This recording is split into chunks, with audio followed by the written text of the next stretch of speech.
അല്ലേ? അവര് കൊടുക്കും. അവരെന്നാ അവിടെ തന്നെയാ? അല്ല എന്നാലും നമുക്കിപ്പോ ഇഷ്ടമുള്ള സ്റ്റേഷൻ, നമുക്ക് ഫേവറബിൾ ആയിട്ടുള്ള സ്റ്റേഷനാണ് നമ്മൾ അനങ്ങത്തില്ലല്ലോ. 3 വർഷം കഴിഞ്ഞാലല്ലേ കൊടുക്കും. ഇല്ല അവര് ഇഷ്ടമുള്ള തോട്ടം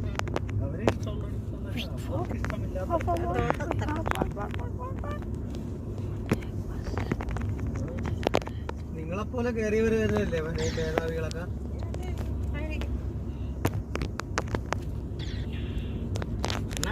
ആരെയും മനഃപൂർവ്വം ചെയ്യണമെന്നും അല്ലല്ലോ.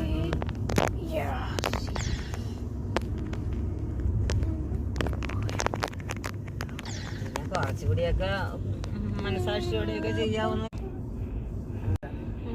എന്നിട്ട് ഇത്തിരി ഇങ്ങനെ എന്താ അവർക്ക് വിദ്യാഭ്യാസം കാണിയല്ല. കാരണം നമ്മളൊക്കെ ഉദ്ധരിക്കാൻ അത്ര ഉദ്ധരിക്കും. അവന്റെ അസൂയ ശരിക്കും ബാങ്കിലൊക്കെ ഈ കോൺഫറൻസിലൊക്കെ പറയും. സെക്രട്ടറിമാരൊക്കെ ഡീസൻ്റ് ആയിട്ട് ഒരാളെന്ന് പറയും.